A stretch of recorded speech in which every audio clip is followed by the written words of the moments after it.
Let's speak to Dr. JS Bamrah. He's chair of the British Association of Physicians of Indian Origin. Good to have you with us. I know one of the things your organisation is doing is trying to take pressure off doctors in India by offering free telemedicine. Just how overwhelmed are doctors in India right now? Well, thank you, Shuli. Greetings from Bapio. We're an organisation that is deeply steeped within the structures of India, having come from there, most of us. And as you're aware, the NHS second largest cohort of doctors is from India. So we have huge personal interest in India as well. So yes, well, look, we hear all kinds of stories. At the moment, it's pretty tense. Not only are the rates of infections going up in most parts of India, if not everywhere, but also it does strike medical and nursing staff as well. So, you know, apart from the demand, which is outstripping supply, you also have the issue where beds are in short supply, medics are in short supply. So altogether, it's quite a difficult mix. And how do you think the government's handling it? Because several states have imposed local restrictions, but the government has not imposed a national lockdown. Do you think there should be one?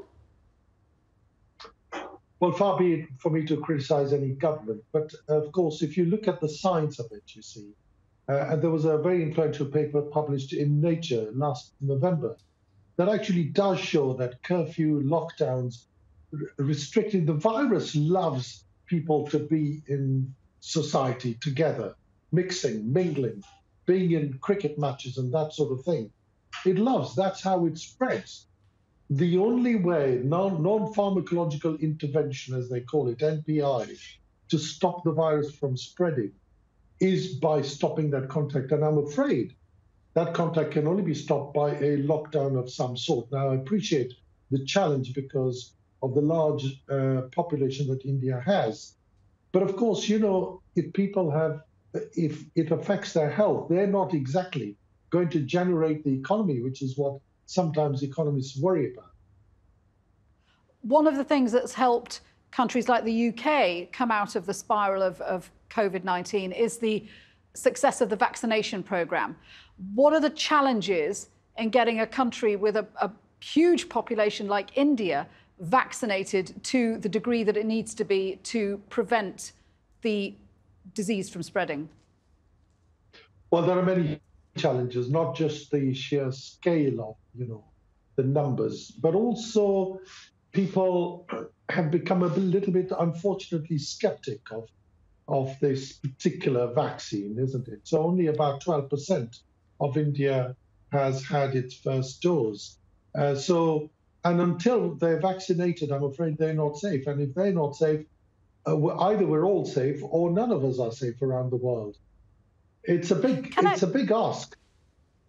Can I ask you on a personal level? Because obviously, as you pointed out right at the beginning, there is a huge community of Indian doctors and physicians in this country and all over the world. When you look at what's happening in India, what do you feel about such a huge catastrophe happening?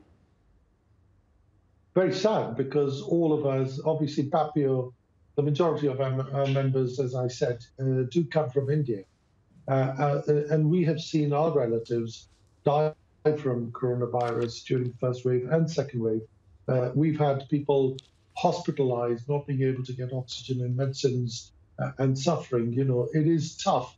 It really is tough. We've had the tension of being here in UK with one of the highest rates of mortality and morbidity amongst our community. And although, fortunately, we're coming out of that, we now have the tension of worrying about relatives and friends and the general public in India. So it is a tough time. Indeed, it is. Dr. JS Bamrah, thank you for joining us.